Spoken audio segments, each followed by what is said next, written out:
농작물이 재해를 입으면 해당 지자체가 각각 조사를 해서 전국적으로 취합하게 되죠. 지난 봄에 발생한 냉해도 이런 방식의 조사가 있었는데요.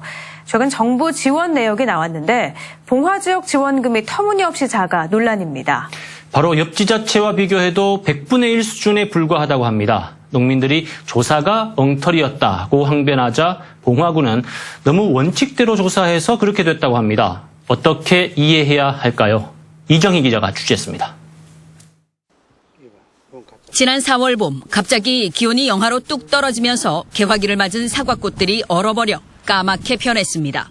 사과 주산지인 경북에서 특히 피해가 컸습니다. 냉해 피해가 있었던 사과밭을 다시 찾았습니다.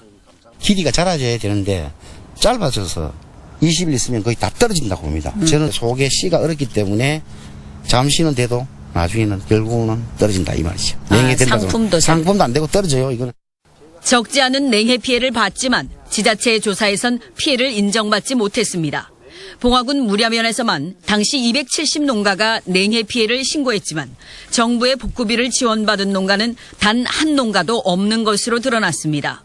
농협 선보사를 통해서 저희가 이제 최고 75%까지 냉해로 인한 피해를 통보를 받았는데 어떻게 면에서 조사한 거는 피해가 없다고 해서 올봄 냉해 피해에 따른 정부의 복구비 지원 내역입니다. 봉화군과 붙어있는 영주시는 피해 면적 2,400헥타에 62억 원을 지원받았고 청송군은 3,200헥타에 무려 75억 원. 하지만 봉화군은 단 24헥타, 지원금은 6천만 원.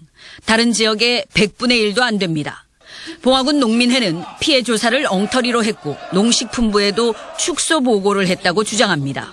그래서 일부러 찾아서라도 보상을 해주고 지급을 해줘야 되는데 대려 그거를 있는 것조차도 안 보려고 하는 참 가슴이 속이 타들어가죠.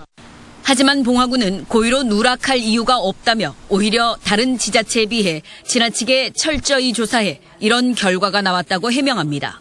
안동이나 청성은 우리보다 꽃이 빨리 피어요. 1주나 2주 정도. 근데 우리는 요거는 뭐냐, 꽃뿌리가 여러 맺힌 상태이기 때문에 꽃을 갈라봐도 피해를 받은지 안 받는지 몰라요. 원칙대로 해서 이렇게 힘들다고요. 그러면서도 피해 신고를 다시 받겠다고 밝혔습니다. 하지만 정부 차원의 재조사나 추가 지원은 불가능해 봉화군이 자체적으로 처리할 수밖에 없는데 넉 달이나 지난 피해를 어떻게 조사하고 보상할지도 논란입니다. MBC 뉴스 이정희입니다.